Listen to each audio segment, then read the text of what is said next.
Merci.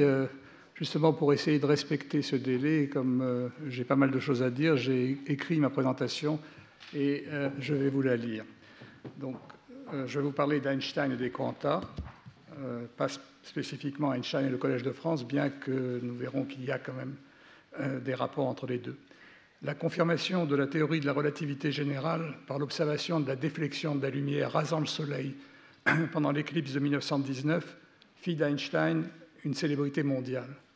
Un siècle plus tard, la détection des ondes de gravitation prédites par cette théorie a fait écho à la vague médiatique de 1919 et a mis à nouveau le nom d'Einstein sur le devant de la scène. La relativité n'est cependant qu'une des faces de l'œuvre scientifique d'Einstein. Les deux autres sont constituées par ses contributions à la physique statistique et par celle fondamentale qu'il a faite sur les quanta. Il a écrit en 1905 l'article fondateur sur la quantification de la lumière. Dans les années suivantes, il a contribué à l'approfondissement d'une théorie aux retombées technologiques aujourd'hui innombrables. On peut donc dire sans se tromper qu'Einstein a eu sans doute plus d'influence sur notre vie quotidienne par ses contributions à la physique quantique que par sa découverte de la relativité. Einstein reste cependant auprès du grand public avant tout l'homme de la relativité.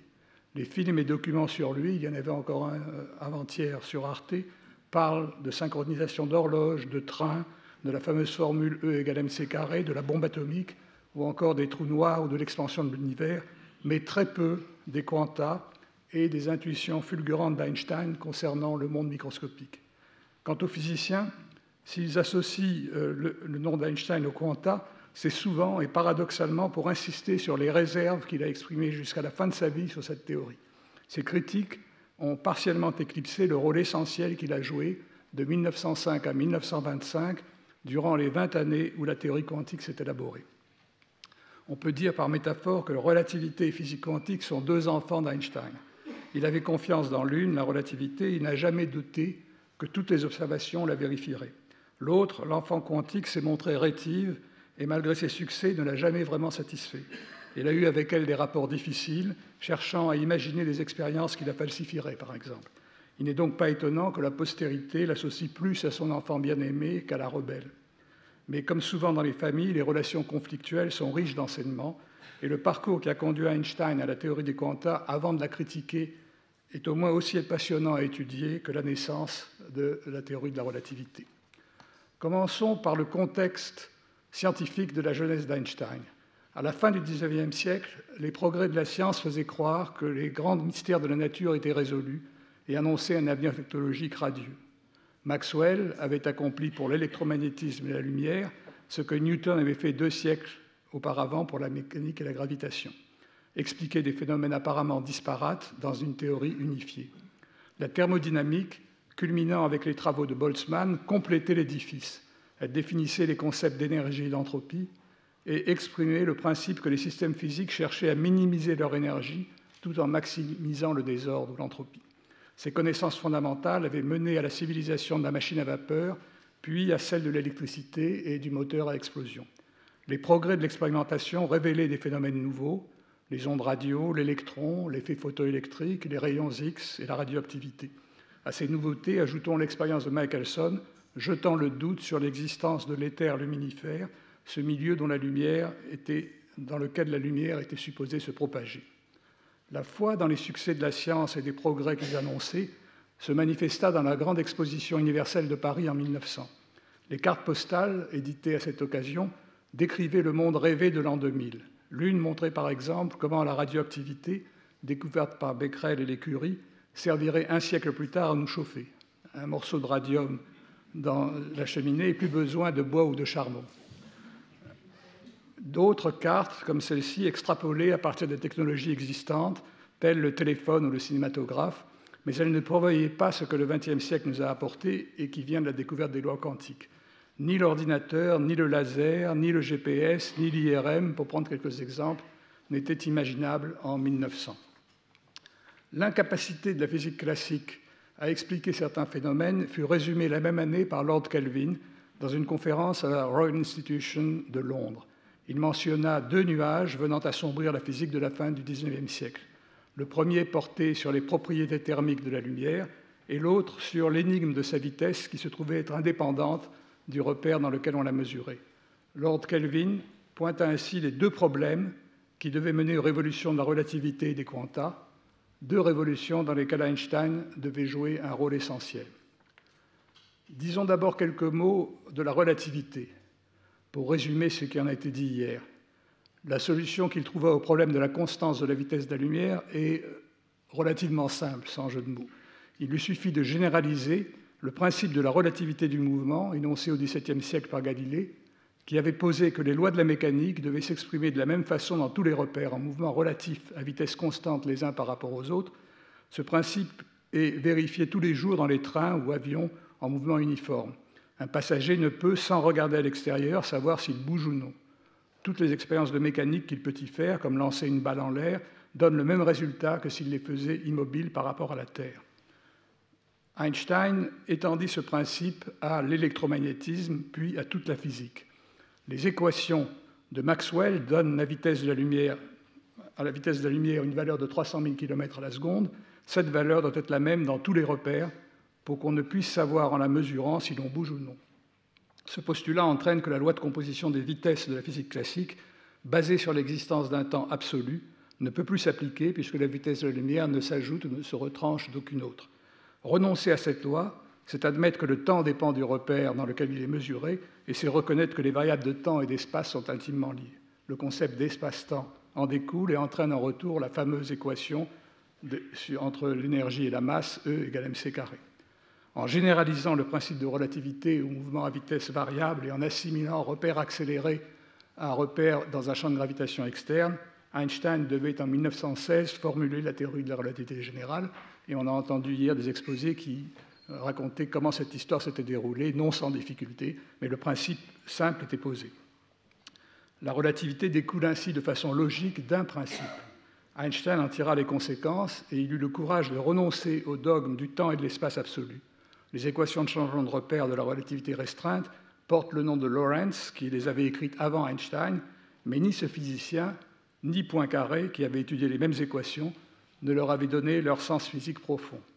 Ce sens, la relativité du temps et de l'espace, s'imposa, malgré son caractère contre-intuitif aux physiciens, une fois qu'ils acceptèrent le principe de base de la relativité. Et même si les philosophes, Bergson en particulier, continuèrent longtemps à débattre de la question du temps et de la simultanéité, il n'y avait pour la science plus réellement de questions d'interprétation ni de polémique possible. Il en fut autrement de la théorie quantique. Elle est née, sinon dans la douleur, du moins après une longue période de tâtonnement, et son élaboration a été le fruit de travaux de plusieurs savants. Même si son rôle a été essentiel, Einstein n'en a été que l'un des pères. La complexité de cette physique tient, contrairement au cas de la relativité, à ce qu'elle ne découle pas d'un principe unique, mais d'un ensemble de postulats sur la nature qui se sont imposés de façon empirique à partir d'observations diverses. L'article fondateur de cette physique fait partie de la production miraculeuse d'Einstein en 1905. Son titre a une connotation philosophique et surprenant pour un papier de physique. Un point de vue heuristique sur la production et la transformation de la lumière. Einstein y fait d'une pierre deux coups. Il donne une explication aux propriétés jusqu'alors incomprises du rayonnement des corps chauffés et interprète les caractéristiques surprenantes de l'effet photoélectrique nouvellement observé. Et ce faisant, il introduit le concept révolutionnaire de dualisme entre ondes et particules. Le premier nuage de Lord Kelvin concernait la distribution spectrale de la lumière émise par les corps chauffés, ce qu'on appelle le rayonnement du corps noir. Tout objet rayonne de la lumière visible, infrarouge, ultraviolette, et le spectre de cette lumière dépend de la température. Ce rayonnement peut être observé en maintenant à une température donnée T, une cavité à la paroi absorbante pour la lumière qu'elle reçoit, d'où le nom de corps noir, et en mesurant les radiations qui s'échappent par un petit trou dans la paroi. La distribution des couleurs de la lumière émise à une température donnée avait été mesurée par des expériences précises à la fin du XIXe siècle. La courbe de l'intensité rayonnée en fonction de la fréquence est en forme de cloche, avec un maximum qui se décale vers les hautes fréquences, c'est-à-dire vers les petites longueurs d'onde lorsque la température augmente. Ce fait expérimental est facile à observer. À la température ordinaire, le maximum de rayonnement est autour de 10 microns dans l'infrarouge, et le corps noir est alors invisible à l'œil, d'où le nom de corps noir. Chauffée, l'enceinte commence à émettre de la lumière rouge. À plus haute température, la couleur vire vers l'orange, puis vers le jaune. Et à toute température, la courbe décroît vers zéro aux grandes et aux petites longueurs d'onde. De façon surprenante, la physique classique ne peut expliquer ces caractéristiques simples. D'après Maxwell, chaque composante de fréquence du champ dans une cavité est analogue à un petit oscillateur vibrant. Le nombre de ces oscillateurs élémentaires dans une fenêtre autour d'une fréquence donnée croît comme le carré de la fréquence. Cette croissance, au moins qualitativement, se comprend simplement. Plus la fréquence est grande, plus la longueur d'onde est petite, et plus il y a de modes du champ susceptibles d'osciller entre les parois d'une cavité de dimension donnée. La thermodynamique classique dit par ailleurs que l'énergie du champ doit se partager équitablement entre tous ces modes d'oscillation, chacun ayant une énergie moyenne proportionnelle à la température absolue, égale à la température Celsius augmentée de 273 degrés, et la constante de proportionnalité K avait été introduite en physique par Boltzmann.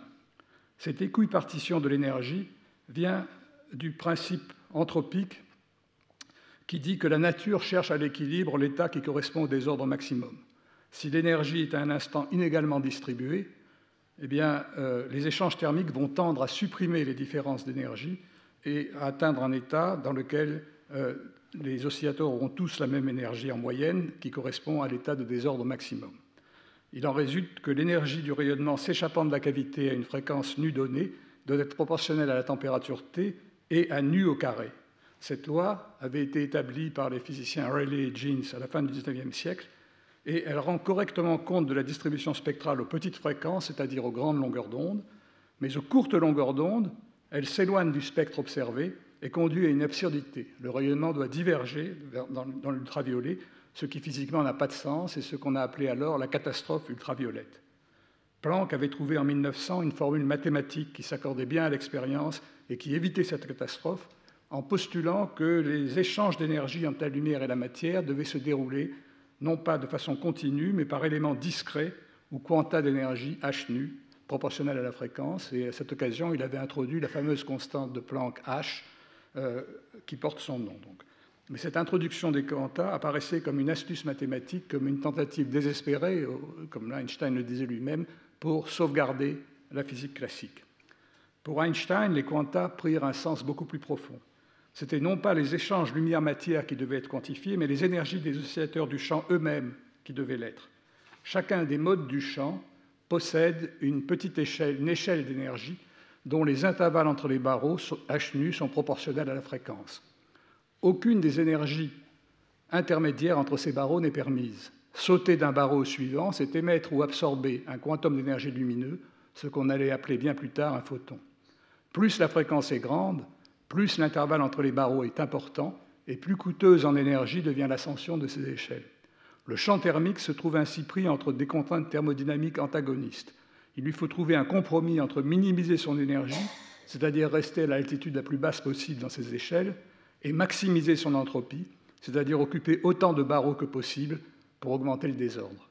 À basse fréquence, il existe beaucoup de barreaux ayant une énergie de l'ordre de kT, et la loi de l'équipartition de l'énergie, ainsi que la formule de Rayleigh-Jeans qui en découle, sont de bonnes approximations. Mais lorsque h nu devient de l'ordre de kT, monter dans l'échelle coûte trop en énergie pour que le système puisse augmenter son entropie en occupant beaucoup de niveaux. Les oscillateurs quantiques de grande fréquence sont gelés dans leur état fondamental. Ils ne participent plus à la distribution d'énergie spectrale et la loi de Planck en résulte. Dans le même article, Einstein montrait que la notion de photon expliquait un autre mystère de la lumière, les propriétés étranges de l'effet photoélectrique. Lorsqu'on irradie un métal, il émet des électrons, particule élémentaire qui avait été découverte en 1897, mais cet effet possède une caractéristique étrange. Il ne se produit que lorsque la lumière a une fréquence supérieure à un seuil dépendant du métal. Au-dessous de ce seuil, une lumière même très intense ne peut extraire d'électrons. Au-dessus du seuil, une lumière même très faible va extraire des électrons. Einstein expliqua ce résultat en disant qu'un électron du métal devait absorber un photon et un seul pour s'échapper, et que ce photon devait posséder l'énergie minimale d'extraction du métal, d'où le seuil de fréquence. Par analogie, on comprend qu'une chute de neige abondante et continue aura moins d'effets perturbateurs en tombant sur une surface fragile qu'une grêle dans laquelle la même quantité d'eau arrive sous forme d'entités discrètes très énergétiques. De plus, Einstein prédit une propriété qui était encore inobservée. Si la fréquence de la lumière était augmentée au-dessus du seuil, l'excédent d'énergie fourni par photon devait se traduire par une augmentation de l'énergie cinétique des électrons extraits, cette augmentation variant linéairement avec la fréquence de la lumière. Et la pente de cette variation devait donner une mesure nouvelle de la constante de Planck. La vérification quelques années plus tard de ce résultat motiva le prix Nobel d'Einstein, décerné en 1922 pour l'année 1921, et la citation de ce prix mentionne l'élucidation de l'effet photoélectrique et ne parle pas du tout de la relativité. En acceptant l'idée que la quantification des énergies est plus qu'une astuce mathématique, mais une vérité physique profonde, Einstein accomplit un pas de géant. Depuis les expériences d'interférence de Young et de Fresnel et la théorie de Maxwell, il était admis que la lumière était une onde, comme Huygens l'avait proposé au XVIIe siècle, et la théorie corpusculaire de Newton avait été abandonnée. Dans son papier de 1905, Einstein ne récuse ni la théorie ondulatoire, ni les équations de Maxwell, sur lesquelles il s'est d'ailleurs par ailleurs appuyé pour établir la théorie de la relativité. Mais il affirmait de façon révolutionnaire que la lumière était une onde lorsqu'elle se propageait et se manifestait par des phénomènes d'interférence, et qu'elle était formée par contre d'entités discrètes quand elle interagissait avec la matière.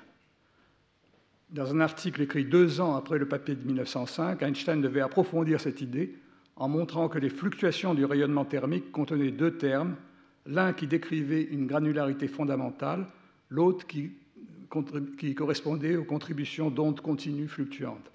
Je vous renvoie à ce sujet à l'exposé de Bernard Derrida d'hier. Einstein réconciliait ainsi Huygens et Newton de façon inattendue et introduisait un principe de dualisme qui devait, à partir de ce moment, dominer la physique. Et je résume ce principe de dualisme en vous montrant cet ambigramme de Douglas-Hofstadter qui indique que de façon complémentaire ou de façon un peu paradoxale, la lumière est tantôt une onde, tantôt un ensemble de particules. Ce qui caractérise le génie d'Einstein, c'est sa capacité à tirer les conclusions de ses découvertes sans se laisser guider par des idées préconçues et à généraliser les résultats obtenus dans un domaine à d'autres champs de la physique. Ayant compris la nécessité de quantifier les oscillateurs lumineux, il extrapola ce résultat à l'étude des oscillateurs mécaniques que sont les atomes dans un solide. Ces atomes vibrent autour de la position d'équilibre à des fréquences qui dépendent de la structure cristalline, la fréquence des vibrations étant d'autant plus élevée que le solide est plus rigide. Depuis le XIXe siècle, les physiciens français Dulong et Petit, on savait que la chaleur spécifique atomique des solides, c'est-à-dire la quantité d'énergie qu'il faut fournir pour augmenter par atome la température d'1 degré, prend pour un grand nombre d'éléments une valeur constante égale à 3 fois la constante de Boltzmann. Ce résultat est une conséquence de l'équipartition de l'énergie, chaque atome correspondant à 3 degrés de liberté, 1 pour chaque direction de l'espace. Il y avait cependant des exceptions à cette règle. Le diamant, par exemple, ayant une chaleur spécifique par atome de carbone inférieure à cette valeur. Einstein émit l'hypothèse que les oscillateurs atomiques étaient quantifiés, comme les oscillateurs du champ électromagnétique, et que ces oscillateurs devaient vibrer plus vite dans le diamant que dans d'autres éléments pour lesquels la loi de Dulong et Petit s'appliquait. Il en résultait, comme pour le cas du rayonnement thermique, que ces oscillateurs de haute fréquence devaient voir leurs excitations gelées à la température ambiante. Et l'expérience confirme bien que si on chauffe le diamant au-dessus de cette température, on retrouve la loi de Dulong et Petit. Inversement, Einstein prédit qu'à suffisamment basse température, la chaleur spécifique par atome des métaux devait s'effondrer et s'annuler à la température du zéro absolu. Einstein présenta cette analyse au premier congrès Solvay de 1911, dont on a déjà montré la photo dans ce colloque, où il rencontra Marie Curie, Paul Langevin et les autres grands physiciens du début du siècle, et où furent discutées pour la première fois les idées de la physique quantique naissante. Marcel Brillouin, professeur au Collège de France, dont le fils Léon fut l'un des fondateurs une vingtaine d'années plus tard de la théorie quantique des solides, était avec Maurice de Broglie le secrétaire de ce congrès.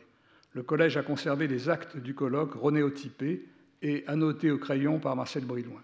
Voici la page de garde de la contribution en allemand d'Einstein avec le plan de son exposé, écrit de sa main. Le titre en était « De l'état actuel du problème des chaleurs spécifiques » et le sous-titre du premier paragraphe relation entre chaleur spécifique et formule du rayonnement thermique. Et voici des extraits où apparaissent les formules de Rayleigh-Jeans et la formule de Planck, appliquées non plus au rayonnement, mais à des oscillateurs matériels. Et on voit partout, toutes ces pages, les notes au crayon de Marcel Bridouin, qui manifestent parfois un agacement ou non-compréhension pour cette physique nouvelle. Donc il est très intéressant de lire ce texte dans le contexte de l'époque. Dès ce moment, il devint clair que la constante de Planck n'était pas qu'une curiosité introduite dans un modèle mathématique pour faire coller la théorie à l'expérience, mais une constante fondamentale de la nature. Sa valeur finie était l'indication du caractère discret des grandeurs physiques microscopiques, et la physique classique ne devait être retrouvée que comme une approximation lorsque les énergies thermiques KT mises en jeu étaient grandes devant le quantum H nu, H pouvant alors être considéré comme nul. Ainsi, les révolutions de la physique du début du XXe siècle n'ont pas aboli les théories de Newton et Maxwell, mais les ont généralisées. La mécanique classique se retrouve comme une limite de la quantique quand H peut être assimilé à 0, et comme une limite de la relativité restreinte quand la vitesse de la lumière c devient très grande devant les vitesses impliquées dans les phénomènes étudiés. Elle peut alors être prise comme infinie et 1 sur c assimilé à 0. Le double exploit d'Einstein en 1905 a été de comprendre ce qui se passe quand les valeurs finies de 1 sur c et de h ne peuvent pas être négligées. On retrouve alors dans un cas la relativité et dans l'autre cas la physique quantique. Apparaissait aussi l'idée que les phénomènes quantiques se manifestent de façon privilégiée à basse température, ce que toute la physique du XXe siècle a par la suite confirmé. C'est en 1911, juste après le congrès Solvay, que la supraconductivité de certains métaux, leur capacité à conduire sans résistance le courant électrique à très basse température, a été découverte par le Hollandais Kamerlingh Onnes, que vous voyez en photo sur la photo du congrès Solvay à côté d'Einstein. La supraconductivité est un effet quantique qui disparaît au-dessus d'une température de transition, mais il fallut attendre 1957, 2 ans après la mort d'Einstein, pour l'expliquer complètement. Comme nous le verrons, Einstein devait cependant introduire dans les années 1920 un concept fondamental pour la compréhension de ce phénomène. L'homme debout à côté de Kamerlingh Onnes, Ernest Rutherford, est également important dans notre histoire. Toujours en 1911, il déduisit d'une expérience de diffusion alpha des rayons alpha par une mince feuille d'or que les atomes étaient constitués d'un noyau lourd, quasi ponctuel, chargé positivement, autour duquel tournaient des électrons légers. L'idée qui s'en déduisait était que l'atome devait être un petit système planétaire, avec le noyau pour soleil et les électrons comme planètes. Mais là encore, la physique classique se trouvait dans une impasse. Des électrons tournant autour du noyau devaient, d'après Maxwell, rayonner de l'énergie électromagnétique et tomber sur le noyau, rendant la matière instable. Un jeune visiteur postdoctoral de Rutherford à Manchester, le Danois Niels Bohr, apporta en 1913 une réponse à ce problème. Il établit le premier modèle quantique de l'atome en postulant que les énergies des électrons dans l'atome étaient quantifiées comme les oscillateurs d'Einstein. Les électrons ne peuvent occuper que certaines orbites et n'ont jamais d'énergies intermédiaires. On retrouve encore cette image des barreaux d'une échelle, cette fois avec des marches inégales entre les niveaux. Dans ce modèle, les électrons sautent d'une orbite à l'autre en émettant ou absorbant un quantum de rayonnement, l'énergie h nu du photon étant égale à la différence des énergies entre les deux niveaux concernés. Sur le niveau fondamental d'énergie la plus basse, l'électron ne peut rayonner et l'atome est stable. Le passage d'un niveau à l'autre se fait par saut quantique instantané. Le modèle de Bohr permettait de calculer les niveaux d'énergie de l'atome le plus simple, l'hydrogène, avec une formule faisant à nouveau intervenir la constante de Planck.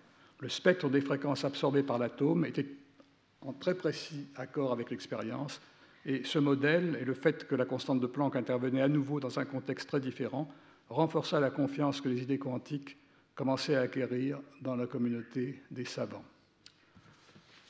Einstein fut heureux de voir ses idées généralisées à la compréhension de la structure de la matière. J'évoquerai plus loin ces rapports plus ou moins compliqués avec Bohr et leurs discussions au sujet de l'interprétation de la physique quantique. En 1913, cependant, Einstein avait provisoirement abandonné l'étude des photons pour se consacrer à la théorie de la relativité générale, comme nous l'avons appris dans les exposés d'hier. En 1916, une fois cette théorie établie, il revint au quanta. Maintenant que l'on comprenait mieux la nature quantique de la lumière et de la matière, était-il possible de revisiter la théorie du rayonnement du corps noir en analysant en détail les processus d'échange d'énergie entre les atomes quantifiés et les photons. Les atomes peuvent soit absorber des photons, soit en émettre, et l'équilibre thermique résulte de la balance entre ces deux mécanismes. L'absorption se fait pour chaque atome avec une probabilité par unité de temps proportionnelle au nombre de photons, aux fréquences résonantes avec les transitions atomiques, alors que l'émission spontanée d'un atome excité vers un niveau plus bas se fait de façon aléatoire, un atome émettant à un instant imprévisible un photon dans un mode ou un autre du champ avec une loi de probabilité par unité de temps indépendante de la lumière présente. Einstein constata vite que ces deux mécanismes n'étaient pas suffisants pour retrouver la loi de Planck. Il fallait pour y parvenir ajouter un troisième processus par lequel un atome excité, recevant un photon, en émet un nouveau dans le même mode que celui des photons déjà présents. Et ces photons sont émis avec une probabilité qui est proportionnelle au nombre de photons présents. Ce mécanisme d'émission, dit stimulé, est l'exact pendant de l'absorption. Il amplifie la lumière au lieu de l'atténuer. Il montre que lorsque des photons sont en présence d'atomes excités, de nouveaux photons apparaissent dans les modes déjà occupés, et cela d'autant plus rapidement que le nombre de photons présents est plus important. L'émission stimulée est exploitée dans les lasers qui ont été inventés un demi-siècle plus tard. Ces dispositifs produisent des faisceaux de lumière amplifiés, tous leurs atomes émettant dans la même direction, avec la même fréquence et la même phase, une lumière cohérente extrêmement stable. Ces sources sont très différentes des lampes classiques, dans lesquelles les atomes émettent indépendamment de façon spontanée et des photons dans des modes différents, avec des phases et des fréquences aléatoires. On peut dire que la lumière laser est une lumière apprivoisée, domestiquée, par opposition à la lumière chaotique et sauvage des lampes classiques. On sait l'importance des lasers dans la technologie moderne. Les antennes gravitationnelles qui détectent d'infimes oscillations de la distance entre des miroirs séparés de plusieurs kilomètres exploitent la stabilité extraordinaire en phase et en fréquence de lasers extrêmement puissants. Il est remarquable de constater que la découverte des ondes gravitationnelles rapproche ainsi deux découvertes essentielles d'Einstein de la même année 1916, celle de la relativité générale qui a prévu, après de nombreux épisodes dont on a discuté hier, l'existence de ces ondes dues à la coalescence de trous noirs ou d'étoiles à neutrons distantes de millions d'années-lumière de la Terre, et celle de l'émission stimulée à la base de l'invention des lasers qui sont indispensables à la détection de ces ondes. Mais j'ai anticipé en parlant des lasers, en 1916, Einstein était loin d'envisager leur existence. Il ne semble pas avoir non plus noté à ce moment-là que les photons avaient tendance à se mettre à l'unisson, à s'accumuler tous dans le même état. Cette propriété de grégarité des photons allait conduire quelques années plus tard Einstein à sa dernière contribution importante à la théorie des quanta. Il fallut pour cela qu'il reçoive en 1924 une lettre d'un jeune physicien indien inconnu, Satyendranath Bose. Celui-ci lui envoya une courte note dans laquelle il démontrait à nouveau la formule de Planck en partant simplement des principes de la thermodynamique et en considérant le champ lumineux comme un ensemble de photons couplés à un réservoir thermique. En cela, il suivait la méthode que Boltzmann avait appliquée à un gaz d'atome. Pour calculer l'entropie du gaz de photons, c'est-à-dire son niveau de désordre, il dénombrait tous les états disponibles pour ce gaz et assumait qu'à l'équilibre, tous ces états sont équiprobables. Dans ce calcul, Bose faisait une hypothèse implicite, celle de l'indiscernabilité fondamentale des photons. Cette hypothèse était différente de celle faite par Boltzmann, qui, dans son calcul, numérotait les atomes et considérait comme deux configurations différentes celle où les atomes 1 et 2 avaient des positions et impulsions xp pour l'atome 1 et x'p' pour l'atome 2, de la configuration inversée, où c'est l'atome 2 qui avait la position xp et à l'atome 1 la position x'p'. Au lieu de cela, Bose considérait que ces deux états n'en faisaient qu'un pour les photons. L'état du gaz de photons est alors complètement spécifié par le nombre de particules pour chaque valeur de la position et d'impulsion, sans avoir à se préoccuper de la numérotation des particules. Ce changement de méthode de comptage, apparemment anodin, a une conséquence très importante. Il rend relativement plus probable la présence de tous les photons dans un même état. Si les particules sont discernables, les configurations où elles occupent des états différents peuvent en effet être réalisées de diverses manières en échangeant les particules entre ces états, alors que celles où elles occupent le même état ne peuvent être réalisées que d'une seule façon. La discernabilité rend ainsi plus rare relativement les configurations où les particules sont dans le même état que celles où elles sont dans des états différents, alors que l'indiscernabilité augmente la probabilité relative des configurations où toutes les particules occupent le même état, et en particulier celle de l'état fondamental dans lequel toutes les particules occupent l'état d'énergie la plus basse. En faisant cette hypothèse, Bose retrouvait la formule de Planck, ce qu'il n'aurait pas obtenu en employant la méthode de Boltzmann, et ce simple fait validait sa méthode de comptage à la base de ce qu'on appelle maintenant la statistique quantique de Bose-Einstein. En lisant le papier de Bose, qui était très allusif et dans lequel il ne s'étendait pas sur cette question, Einstein se rendit compte de son importance. Il reconnut peut-être aussi que cette indiscernabilité fondamentale des photons confirmait leur caractère grégaire, leur tendance à s'accumuler dans le même état, propriété que sa découverte de l'émission stimulée 8 ans auparavant avait déjà permis d'entrevoir. Le génie d'Einstein a été de partir de ce papier, qui somme toute ne faisait que confirmer une formule déjà connue pour la lumière, pour en étendre la portée en appliquant la statistique quantique à des particules matérielles, à un gaz d'atomes considéré comme fondamentalement indiscernable. Il retrouva alors les propriétés classiques du gaz de Boltzmann à la température ambiante, mais à très basse température, il prédit que tous les atomes devaient se condenser dans le même état quantique, l'état fondamental du système, un peu à la manière des photons d'un faisceau laser qui tous occupent le même mode du champ. Alors je donne cette image, mais évidemment à l'époque d'Einstein, on ne pouvait pas faire cette comparaison. Cet état hypothétique de la matière ultra-froide, appelé condensat de Bose-Einstein, est imaginé bien avant l'invention du laser, laissa sceptiques les collègues d'Einstein qui ne voyaient ça que comme une curiosité résultant d'une méthode de calcul finalement arbitraire. On sait depuis que l'indiscernabilité des particules est une propriété fondamentale de la physique quantique qui classe les particules en deux catégories, celles qui ont tendance à se condenser dans le même état, que l'on appelle en honneur de Bose des bosons, et celles qui, au contraire, s'évitent, ne peuvent être deux à occuper le même état, les fermions. J'insiste aussi sur le fair play d'Einstein qui a associé Bose jusqu'au bout, alors que Bose n'avait visiblement pas vu la portée de son calcul. On devrait appeler ça non pas des bosons, mais des einsteinions, je ne sais pas, quelque chose de ce genre. Parce que les particules qui, au contraire, s'évitent, elles portent le nom de Fermi, ce sont des fermions. Les photons qui véhiculent les forces électromagnétiques sont des bosons, ainsi que les particules Z et W qui sont les véhicules de l'interaction faible, les gluons, véhicules de la force nucléaire, et le fameux boson de Higgs. Les constituants fondamentaux de la matière, quarks et électrons, sont au contraire des fermions. Enfin, les systèmes composites, que sont les atomes et les molécules, sont des bosons si le nombre total des particules qu'ils contiennent est pair, et des fermions si ce nombre est impair.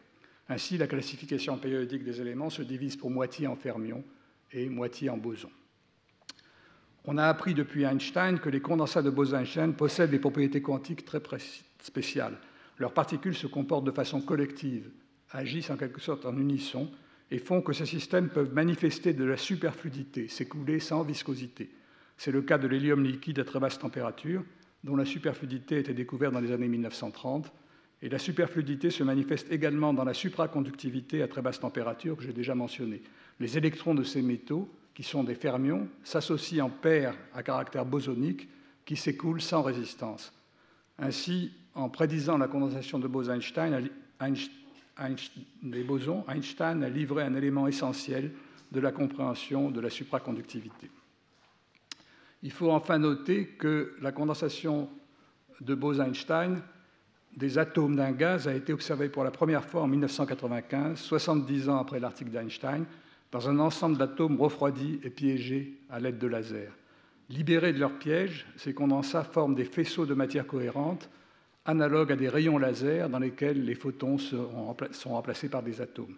Ce nouvel état de la matière fait aujourd'hui l'objet d'études très actives dans de nombreux laboratoires du monde entier. Nous arrivons en 1925 à la fin des contributions essentielles d'Einstein à la physique quantique. Cette physique rassemblait alors un ensemble d'observations et de méthodes disparates, mais ne constituait pas encore une théorie achevée, décrite de façon mathématique simple et claire. La situation allait changer radicalement dans les mois qui suivirent. Einstein n'a pas été l'auteur de ce dernier chapitre, mais il en a suivi de près le déroulement. Revenons pour évoquer ce chapitre final, encore une fois, à la photo du congrès Solvay de 1911. À côté d'Einstein, à l'extrême droite, nous voyons Paul Langevin et au centre, Maurice de Broglie, qui était le co-secrétaire avec Marcel Brûlé. Le frère de Maurice, Louis de Broglie, ne participait pas au congrès et, étudiant en histoire, ne s'intéressait pas encore à la physique. On dit que c'est Maurice qui fit naître en Louis de Broglie la passion pour la physique en lui parlant des discussions qui se déroulaient au cours de ce congrès. Après avoir changé d'orientation, fait ses classes en physique classique à la Sorbonne et traversé la Grande Guerre comme spécialiste des communications radio à la Tour Eiffel, Louis entreprit en 1920 une thèse de physique sous la direction de Langevin. Reprenant l'idée de dualisme onde-particule d'Einstein, il l'étendit à la matière en postulant que les particules matérielles, comme les photons, devaient être associées à des ondes. Les détails de cette association restaient flous, mais de Broglie prédisait la possibilité d'observer les interférences de ces ondes de matière et pouvait, à l'aide d'un modèle simple, retrouver les formules de Bohr sur le spectre de l'hydrogène. Pour arriver à ce résultat, de Broglie s'était largement inspiré des travaux d'Einstein, de ses papiers sur les quanta, bien sûr, mais aussi de ceux sur la relativité. Le photon se propageant à la vitesse de la lumière, avec une masse nulle, est une particule relativiste, et c'est en comparant ses propriétés à celles des particules de masse finie, petit m, et de vitesse v, que de Broglie trouva la formule qui renie la masse m et la vitesse v des particules matérielles à la longueur d'onde lambda qui leur est associée. L'idée était révolutionnaire et Langevin ne savait pas trop quoi en penser. Il envoya en 1923 le manuscrit de la thèse à Einstein. Celui-ci fut grandement impressionné. Il répondit à Langevin que le jeune de Broglie avait levé un pan du grand voile qui cachait les lois du monde microscopique. On peut penser que c'est en rapprochant les travaux de Broglie et de Bose, dont il prit connaissance à quelques mois d'intervalle, qu'Einstein eut l'inspiration de son papier sur l'indiscernabilité des bosons. Si des particules se comportent comme des ondes qui peuvent se recouvrir les unes les autres dans l'espace, il est naturel de penser qu'elles doivent être fondamentalement indiscernables. Quoi qu'il en soit, Langevin fut rassuré par l'imprimature donnée par Einstein et de Broglie put soutenir sa thèse avec Jean Perrin comme président du jury. Après la soutenance, Maurice de Broglie demanda à Perrin ce qu'il pensait de son frère et sans trop s'avancer, ce dernier lui répondit « Je pense que votre frère est très intelligent ». L'observation en 1926 des premières interférences d'électrons prouvèrent que de Broglie n'était pas qu'intelligent, il avait aussi vu juste. Donc vous voyez qu'on peut faire avec des particules matérielles le même genre d'expérience d'interférence que l'on fait avec des photons. Quelques mois plus tard, Erwin Schrödinger, un professeur de physique à Zurich, présenta dans un séminaire à ses collègues les travaux de Broglie. L'un des auditeurs, Peter Debye, lui fit remarquer de façon un peu acide que s'il y avait ondes, ça n'avait pas de sens d'en parler s'il n'y avait pas une équation qui décrivait la propagation de ces ondes. Quel était donc l'équivalent pour ces ondes de matière des équations de Maxwell pour les photons? Schrödinger s'attela à ce problème et établit en quelques mois de travail fiévreux la fameuse équation des ondes qui porte son nom. On raconte qu'il s'est isolé dans un village de montagne en Autriche avec une femme inconnue dont on ne connaît toujours pas l'identité et que ça l'a grandement aidé à l'élaboration de la théorie. Indépendamment de Schrödinger, Heisenberg, un jeune étudiant allemand en physique théorique, avait présenté presque simultanément une théorie mathématique de la physique quantique basée sur la description des observables physiques sous forme de tableaux de nombres ou matrices obéissant à une algèbre non commutative. Il fut rapidement reconnu que les points de vue de Schrödinger et d'Heisenberg étaient équivalents, qu'ils décrivaient une même réalité physique dans deux formalismes que l'on pouvait traduire l'un dans l'autre. La physique quantique, sous sa forme moderne, était née. Il restait à comprendre quelle était la nature profonde de ces ondes dont l'équation de Schrödinger décrivait la propagation. De quoi était-elle faite? Dans quel milieu se propageait-elle? Devait-on réinventer l'éther qu'Einstein avait éliminé de la physique 20 ans auparavant? La réponse fut donnée rapidement par Max Born, le maître de Heisenberg. Il s'agissait en fait d'ondes mathématiques abstraites qui n'avaient pas besoin de milieu pour se propager et qui étaient associées à des distributions de probabilités. Le carré de l'amplitude de l'onde en un point, l'intensité de l'onde, représente la probabilité de trouver la particule en ce point. Cette formulation faisait apparaître un aspect essentiel de la théorie, son caractère probabiliste. En physique quantique, on ne peut parler de la position ou de la vitesse d'une particule ou encore de son énergie si on n'a pas fait une mesure qui donne un résultat à cette valeur. Avant cette mesure, tous les résultats potentiels sont possibles avec des probabilités décrites par l'onde de Schrödinger ou par les valeurs des éléments de matrice de Heisenberg. Ces probabilités ne sont pas dues, comme en physique statistique classique, à une connaissance insuffisante du système ou au fait qu'on renonce à connaître de façon microscopique tout ce qui se passe dans le système, mais à une indétermination fondamentale pour un processus quantique unique.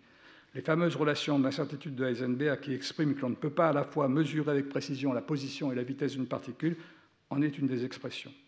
Bohr devait traduire cette propriété profonde de la nature par son principe de complémentarité. Suivant l'appareil utilisé, la nature manifeste des aspects différents de la réalité physique. Selon le type de mesure effectuée sur un système microscopique, celui-ci manifestera son aspect ondulatoire ou corpusculaire. Ainsi, si l'appareil de mesure ne nous permet pas de suivre la trajectoire du système, alors les interférences se produiront entre les différentes amplitudes et le côté ondulatoire du système se manifeste. Si au contraire la mesure permet de distinguer les trajectoires, alors les interférences disparaissent et le système se comporte comme un ensemble de particules. Il n'existe pas de réalité physique descriptible indépendamment de l'appareil qui sert à observer, et cet appareil perturbe de façon aléatoire le système mesuré. Ce principe de complémentarité, qui résume ce qu'on appelle l'interprétation de Copenhague de la physique quantique, traduit en mots les équations mathématiques qui permettent de calculer l'évolution des systèmes quantiques et de déterminer les probabilités des résultats des mesures effectuées sur eux. Toutes les expériences réalisées depuis 100 ans ont montré la validité de ces équations qui n'ont jamais été prises en défaut. La théorie quantique s'est révélée dès la fin des années 1920 d'une extraordinaire efficacité pour élucider la structure de la matière, celle des noyaux, des atomes, des molécules, des solides, ainsi que leurs propriétés optiques et électroniques. Les physiciens et chimistes qui ont mené ces études ont utilisé l'équation de Schrödinger comme un outil pragmatique pour comprendre le monde microscopique sans s'embarrasser d'interrogations philosophiques sur l'interprétation de la théorie.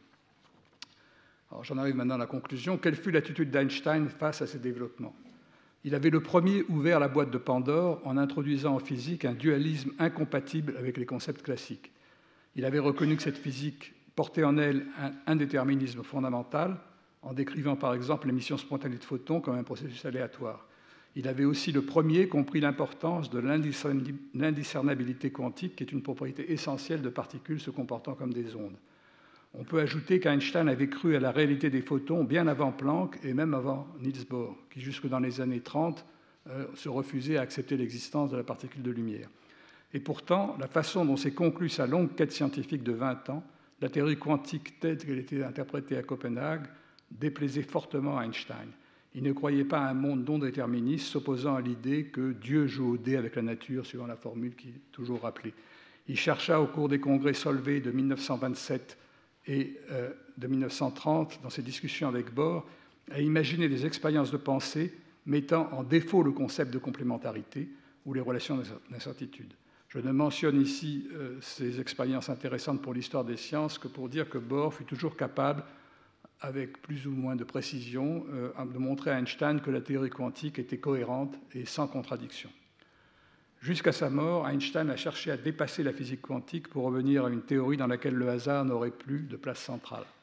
Alors que sa créativité lui a permis de s'affranchir de bien des œillères qui aveuglaient les scientifiques de son temps, il a gardé jusqu'au bout, au sujet des quanta, un préjugé philosophique profondément ancré qu'il a détourné du chemin que la plupart des physiciens ont suivi à partir des années 30. Au lieu de se taire et de calculer, shut up and calculate, suivant l'injonction des tenants de l'école de Copenhague à ceux qui se posaient des questions d'interprétation, il s'est attaché à la recherche abstraite d'une théorie des forces de la nature englobant l'électromagnétisme, la gravitation et une théorie quantique débarrassée de l'indéterminisme. Je crois qu'un point très important, c'est que, alors qu'il avait suivi de près les progrès expérimentaux au début du XXe siècle, il n'accorda qu'un intérêt distrait à ceux des années 1930 à 50, qui furent pourtant très importants, en physique nucléaire notamment, et il ne pouvait donc qu'échouer dans une quête qui se devait de rendre compte de l'ensemble des résultats expérimentaux. Même avec les connaissances acquises depuis, nous devons d'ailleurs constater que le rêve d'une théorie unifiée n'est toujours pas accompli. Les deux grandes constructions dont Einstein a été à des degrés différents l'initiateur restent à ce jour incompatibles.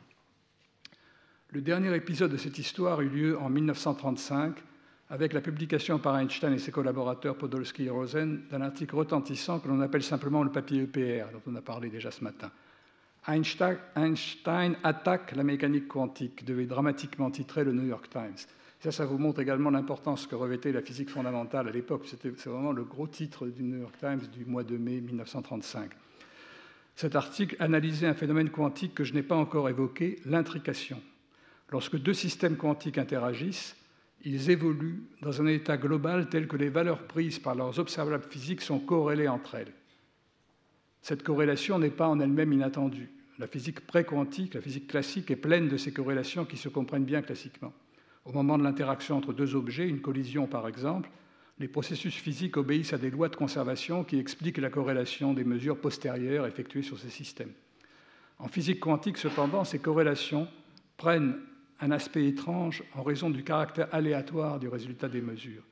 Si l'on considère deux particules quantiques ayant chacune deux états, par exemple deux photons possédant deux états de polarisation, que j'ai symbolisés par les couleurs rouge et bleu, eh bien, on peut les préparer dans un état quantique tel qu'on trouvera à coup sûr le même résultat quand on mesurera au même instant leur polarisation le long de la même direction, quelle que soit cette direction, même si les photons sont séparés de plusieurs kilomètres.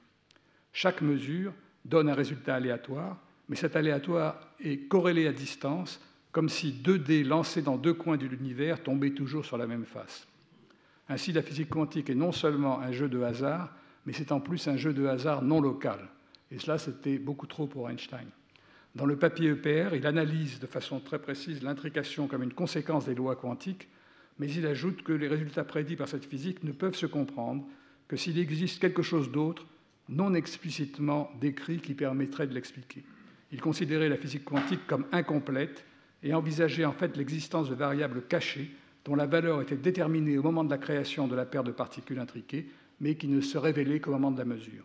L'information associée à cette variable cachée avait dû se propager dans l'espace avec les particules. Au contraire, suivant l'interprétation orthodoxe que Bohr rappela à Einstein dans un article assez obscur en réponse au papier EPR, le résultat de la mesure n'apparaissait de façon aléatoire qu'au moment où celle-ci était faite, et il fallait admettre l'existence de ce hasard non local irréductible. Le débat en resta là jusqu'à ce que le physicien irlandais John Bell reprit en 1962 l'idée de variable cachée et proposa une expérience permettant de la tester. Il s'agissait, en effectuant des mesures corrélées d'observables différentes sur deux particules intriquées, d'accumuler statistiquement des probabilités de résultats corrélés et de sommer de façon astucieuse ces probabilités pour obtenir un nombre qui devait être inférieur à une valeur donnée s'il existait des variables cachées. Il établit ainsi des relations appelées inégalités de Bell. De nombreuses expériences faites avec des photons et avec des particules matérielles ont depuis vérifié que ces inégalités sont bien violées, que donc il n'y a pas de variable cachée et que la nature obéit bien à une physique non locale. Ces expériences menées après la mort d'Einstein et de Bohr ont donné à titre posthume raison à ce dernier. Le papier EPR a eu cependant le mérite d'attirer l'attention sur l'intrication et de motiver la réalisation de belles expériences pour l'étudier. Celle-ci, l'intrication, est aujourd'hui l'un des ingrédients essentiels de l'information quantique pour calculer, mesurer, qui cherche à exploiter les propriétés étranges de la physique quantique pour calculer, mesurer ou communiquer. Il est intéressant de constater que certaines des expériences d'information quantique réalisées aujourd'hui en manipulant des atomes et des photons sont en fait de véritables réalisations au laboratoire des expériences de pensée d'Einstein et de Bohr. Ainsi, même lorsqu'il a eu tort, Einstein a suscité des débats féconds et il a continué à influencer la physique. J'ai essayé de décrire la subtilité de la pensée d'Einstein, sa richesse ainsi que les doutes qui l'ont assailli dans l'aventure des quanta. Pour évoquer sa visite au Collège de France en 1922 à l'invitation de Langevin, constatons qu'on n'en parle que pour évoquer la relativité et les questions qu'elle continue à poser au public français, comme le paradoxe des jumeaux, par exemple. Pour Einstein, à cette époque, la relativité n'avait plus de mystère profond, si ce n'est peut-être dans ses rapports avec la cosmologie. Les quanta le préoccupaient beaucoup plus, mais aucun de ses interlocuteurs français, à part peut-être le jeune De Broglie, dont je ne sais s'il assista ou non à ce colloque, ne pouvait le suivre sur ce terrain. Et c'est probablement la raison pour laquelle il préféra s'en tenir à Paris à l'évocation de la relativité, même si, à peu près à la même époque, il devait parler des quanta à Rio de Janeiro. Pour plus de détails sur Einstein et la physique quantique, je vous renvoie à ces deux excellents ouvrages qui m'ont aidé pour la préparation de cet exposé. Je vous remercie.